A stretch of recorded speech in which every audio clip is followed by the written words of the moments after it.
Hey everybody, this is going to be another semi-quick video. I haven't contacted Brittany since the last video, but she might be thinking that I won't make a video unless I talk to her, and that's not the case. And that's not what I said, and it's very important for me to try my best to keep my promises here.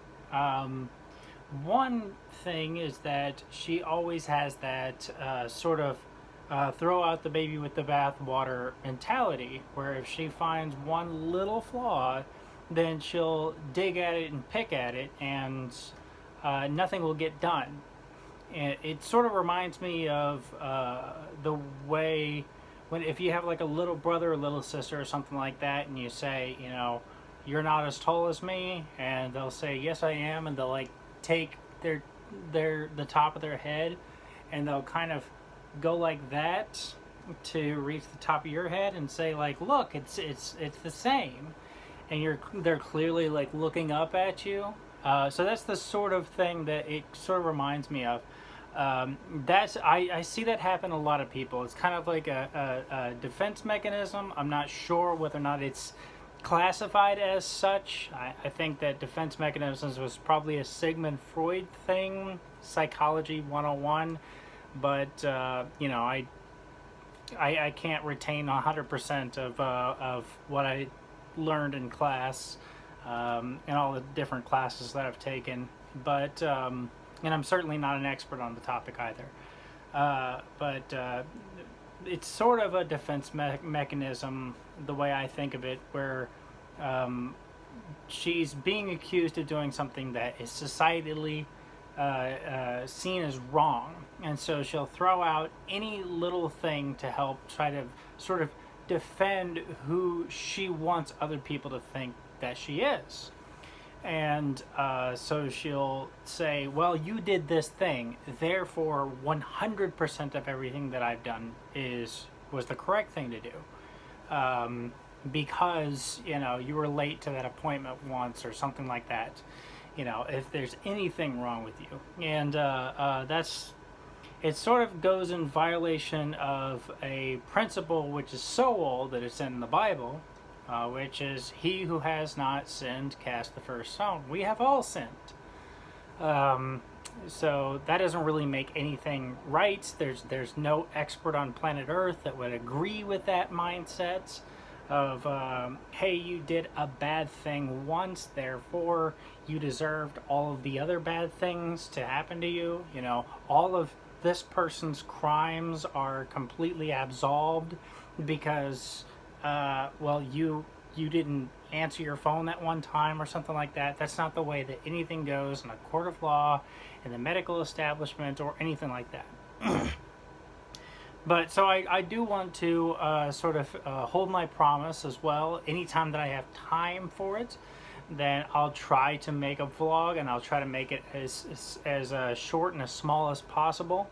But this one in particular is going to be long on purpose, not long on accident, because I want to go through a couple of mindsets, tell some true stories, the way everybody felt in the story as it was relayed to me, and then go into some speculation, because I think that there might be a little bit of a mindset problem that's going on here. Now, we now know at this point that she watches these videos, which is funny because one of her famous excuses of why she won't use open, honest communication is that she just never has time, which isn't true at all. I, of course, had plenty of time to talk to plenty of other people while I was in the military.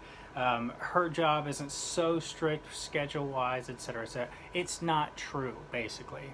And I know that as a matter of fact. She's going out to movies, she's doing all these things. So, of course, it's not true at all. But,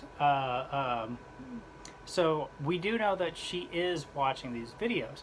Now, I could start making these videos speaking specifically to her, and it would be kind of creepy for everybody involved, but I want to go into the sort of mindset and everything like that, and put out the truth as much as I can. So in in the interest of not making this super duper long, let's go through it. I'll tell you 3 different stories to try and help explain what's going on in her mind, at least my guess of what's going on in her mind. So, first story.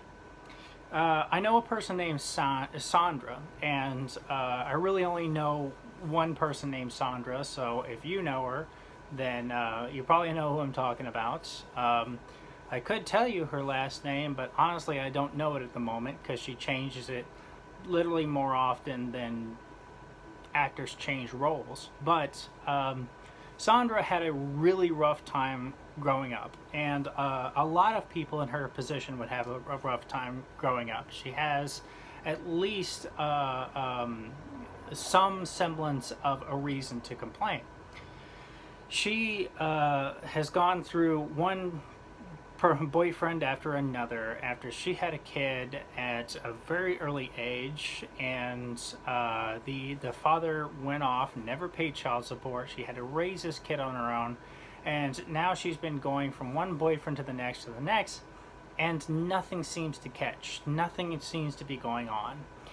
And the last boyfriend that she had took her away from therapy, refused to let her go to these sorts of things, maintained a lot of control over her, and then out of nowhere just lost his temper and beat her up. And now her newest shiny boyfriend is somebody who's on probation, has broken the law too many times to count, and cut off his own toe because he had an ingrown toenail or something. I'm not sure what 100% of the thing is, but she's told her mother that her kids are growing up and they're moving away. But if she finds a man, her words, not mine, that can stick by her, then she'll have a partner until death. Now, none of this is true. Her mother has her children going in and out of her life all the time. So there's nothing that's really true about this. This is fine. Wow. I thought that I muted this, but there's nothing that's really true about this. Her mother has her children interacting with her all the time, and it's mainly because her mother treats these other people the way that she would like to be treated. It's a very, very simple interaction. With her kids, she has done a lot of different things, has engaged in a lot of abusive behavior, which can be classified now through my abuse counselor in the Belleville Violence Prevention Center and similar people. It's not just them, but the medical community at large. And nearly every one of her children has a sort of self-love disorder. I said in the last video that that I've been watching videos about surviving narcissism, and it's just been helpful to me. And one of the psychotherapists mentioned a self-love disorder, and that's certainly the case. Basically having low self-esteem, but it's to the point of disorder. So that was his words, not mine. But like I said, I don't know the illnesses of other people. I can't diagnose them, I can't treat them, but I can see, sometimes even if it doesn't fit 100%, it can help. A wrench isn't a hammer, but you can hammer things with a wrench, right? So you'd rather have one than the other, but if you don't have anything, then a wrench is fine. So it's been helpful to me. And so, in reality, if she treated her children the way that she would like to be treated, then they would come back to her, throughout her whole life, and then she could, die happy. She doesn't have to she doesn't have to go with second best. And if she did just go to therapy and stuff like this, and tell the, God's honest truth about what she has done, she might temporarily lose custody of her children, but at the end of the day, everything would be fine. But it's scary because all of the time that you're alive on this planet, people are telling you that crazy people are bad and you can't get a job if you're crazy, and if you get your kids taken away, my God, what would other people think? And in the meantime, this Sandra person is looking to adopt children outside of the family without ever dealing with the problems that she currently has with her children, the problems that cause those problems with her children. But 100% of people are telling her that this is not the correct thing to do. She's dealing with that over and over again, and she hasn't dealt with any of these problems whatsoever, and now she's looking to adopt, which is just going to be this cycle moving on into the future. But in interest of trying to keep this as short of a video as possible, we'll move on to the next story. The next story involves BM, and this person was abused as a child, had a stepmother who was very abusive, isolated her from all the other children, all of her stepchildren and everything, and even physically abused her at times, dragging her across the living room by her hair, these sorts of things. And then when one day her and her brother finally spoke up to her father, they were all keeping silent and said, I don't want to go and to this person's house anymore. I don't want to see this person anymore. And they spilled the beans. They were abused and stuff like this, and their father had no idea. And in fact, their father wasn't having a good time either. He was saying the only reason that he was in a relationship with this person was to provide stability, and because he thought his real kids liked this other person, and it just wasn't the case. So she got the message at that young age that the way that you show love is by remaining silent, by keeping secrets, by keeping your emotions on the inside. And, there's nobody in the medical community that would agree with that, but it's led to lots of different problems in her relationships. And if she would just go to therapy and, deal with these problems, tell them exactly what she's done and why, then everything would be fine. But it's scary, right? Your peer group, everybody that you've grown up with, these sorts of people have told you crazy people are bad, crazy people can't get a job, etc., etc. It is very scary. But at the end of the day, you're not going to be the only person who's ever walked into a therapist's office and the experience destroyed you. The experience of going to therapy somehow made your sickness worse. It's just there's not a high likelihood of that happening at all. But it's difficult to listen to that 100% thing. And now for my story. I'm married to this person. She's very abusive. I don't know what's going on. I don't even know what's real anymore.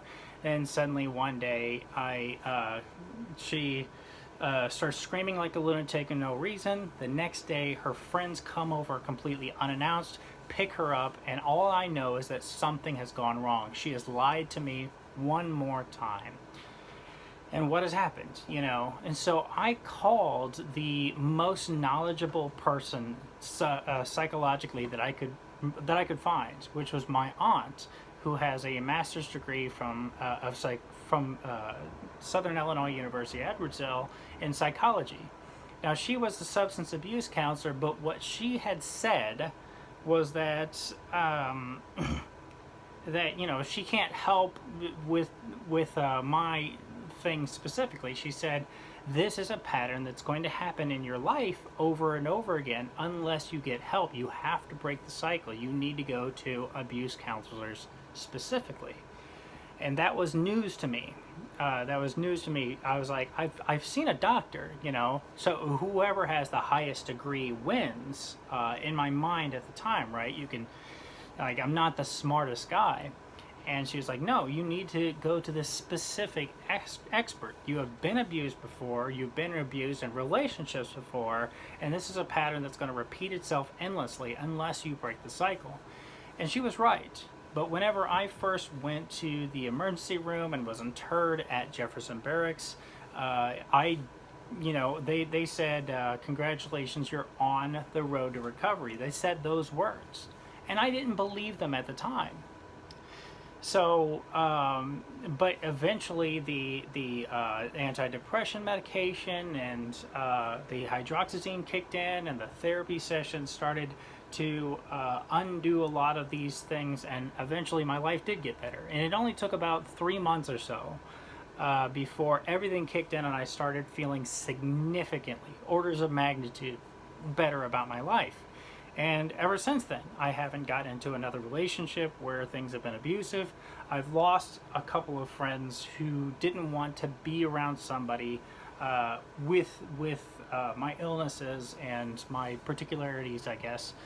But that was a thing, you know. But I haven't gotten into a situation like I have before ever since then, and it's something that it would have happened quickly in the past. You know, this is since, you know, late 2017, the last time that I saw Brittany. But so it's been since then. You know, I was in an abusive relationship with a large part of my family and some other people um, while I was active duty, and I met Brittany in 2011. So I left active duty in March of 2011. I met Brittany in 2011.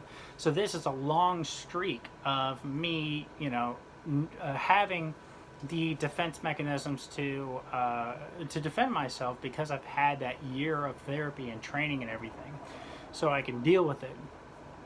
It's going to be very scary. Now, as you might have guessed, you might not know Sandra, the particular Sandra that I know and who I was talking about, but you might have guessed that BM is Brittany Motley, my ex-wife, I guess I can call her. She doesn't go by Brittany Motley. You might say, well, that makes it easy to track her down. I'm going to, you know, do this and that to her, or stuff like that. I'm going to send her mean messages. And I don't recommend doing that. I don't think that it's going to make any situation any better. But she doesn't go by that name. She still goes by her maiden name, even though ever since we got married in the San Diego courthouse in 2015, that has not been her real name. For whatever reason, the military has allowed her to continue to be called by her maiden name, even though that's legally not her real name anymore. And since the divorce has not finalized, yet, then it's still not her real name. She still has not gotten a name change. So I'm still not revealing her identity. But you can see there's been some bad things that have happened. There's been the wrong lessons learned. There's been a lot of peer pressure from other people to keep lots of other people in certain spots. I didn't get help until I was 30 years old, you know, and it took me to be pushed to the edge in order for it to happen. You know, a lot of bad things had to happen in a very short amount of time for me to finally go, because it is scary. And whenever I went and they said, oh, you're on the road to recovery, they said those words. That's a direct quote from one of the social workers at Jefferson Barracks VA Medical Center. I didn't believe her at all. And that's sort of what's happening here. One of the things that happened in the last phone call, she accused me of not making any sense. And I said, who are you going to get that conclusion? You're coming to that conclusion on your own. You don't believe in open, honest communication, even though 100% of people are telling you to use open, honest communication. And that's what's happening in every marriage. You know, whenever marriage counselors see people, usually they say open, honest communication. And as long as they can work on that process, those techniques, and get them to start communicating with each other, a lot of it absolves itself. So that open, honest communication, it really is magical in a lot of ways. But it's not anybody's first instinct. And, you know, whenever I tell her, you know, whenever I let her know that she's done something that's against the law or something like that, you know, one of the other things that we always have to tell each other is don't shoot the messenger, because people always shoot the messenger. The bearer of bad news is usually the person that's punished, because of the bad news. So we have to keep telling each other, a stitch in time saves nine, don't lose the forest for the trees, etc., etc. These sayings have to be repeated over and over again because it's a trap that we naturally fall into as human beings. And there's a lot of stuff like this. Save 10% of your money, save for retirement, do all these things, all of these little bits of advice that we have to repeat over and over again because they're so tough to take, and you really don't think that they're going to work. There's a lot of natural instincts that tell you that they're not going to work. But whenever you do start going out there into the world and coming across these people that are in the know, and you eventually come across enough of them and you don't avoid them, then you will start to come over to the other side. You'll start to be convinced that yes, it will work. Maybe they will show you a couple of people that used to be like you and now they're like this. Maybe they can show you some before and afters or something like that in the medical community, but you know that you're going to get the same answer, that it's going to be repeated to you over and over again. Open, honest communication, these sorts of things.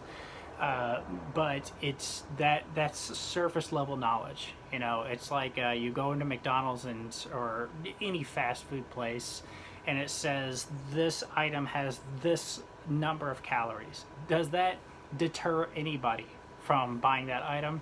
No, you're hungry. Logic goes out the window. It's the first thing that you lose.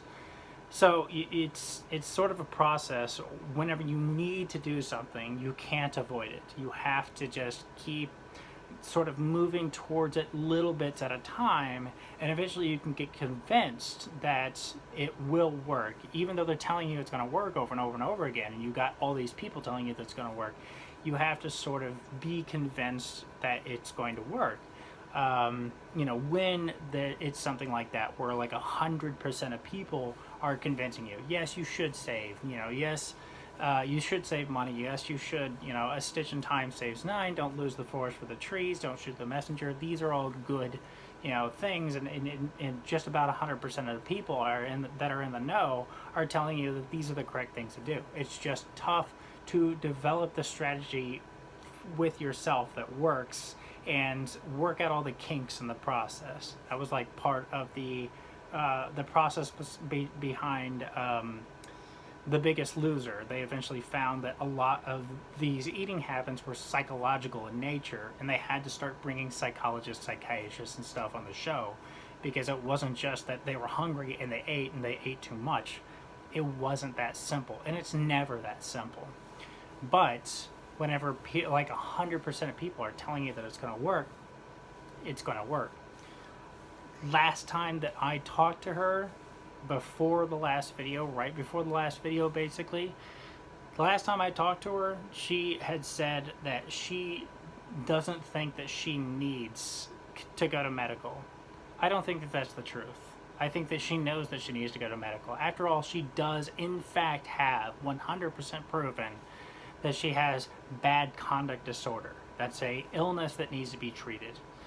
While I did say you don't think that you need to obey the law or something like that, she hung up the phone, but I think that answer was actually a lie. In truth, I think that the answer that she probably wanted to give, or at least was the truth, I think the truth is she doesn't think it's going to work. She doesn't know anybody who's gone through therapy and come out the other side and they're better besides myself. She doesn't know anybody who's broken a lot of rules, gotten rehabilitated, and gone to the other side besides, myself and maybe one of her family members, her brother, who successfully got through some rehabilitation. But she doesn't know these people. She wants to avoid these people as much as possible. She wants to avoid anything that sort of reminds her of the problem. And I think that she knows that she needs that therapy. I think she knows that she needs to go to medical. It's not just the orders and people telling her that are in charge of her saying, you need to go to medical. I'm ordering you to go to medical. It's not just that. I think that she knows that she needs to go. She has not been able to get herself to stop these behaviors, to stop breaking the laws, to stop treating other people these ways. I think that she knows that she needs to go to medical. I just think that she probably doesn't think it's going to work. Neither did I. But this video has gone on long enough, so that was the true stories. Those were, 3 true stories: myself, her, and this Sandra person that you may or may not know. They were 3 true stories. The way that I felt, the way that they were related to me, so it's sort of unarguable things. And at the very least, I've made another video that she will probably watch. But I didn't have to talk directly to her. So maybe you got some insight yourself. I think that this is a process that you will go through if you go into any sort of therapy in the future. A lot of what therapists do is they will talk you through, how your abuser or how this other person felt. Like, this is how your parents probably felt. And this is why they reacted the way that they did and treated you the way that they did. And they start to humanize this other person. So perhaps you're starting to see ways that you can humanize Brittany, ways that you can humanize other people in your own life. And maybe you can use this technique to yourself. It's generalized, of course. I'm not an expert in any way, shape, or form. I'm not a counselor of any type. I'm not even a career counselor in the Navy, which is an enlisted job that doesn't require a degree. But, I'm not a counselor of any type. I'm just giving you the information that was given to me and, reporting my own experience. Because that's about all I can do at the end of the day. I can tell you that I have the answers, but I'd be lying. I don't. So, sorry for making this such a long video. Hopefully you got something out of it, and that'll be the 3rd video. The hopefully future videos will be much shorter. Thanks for watching.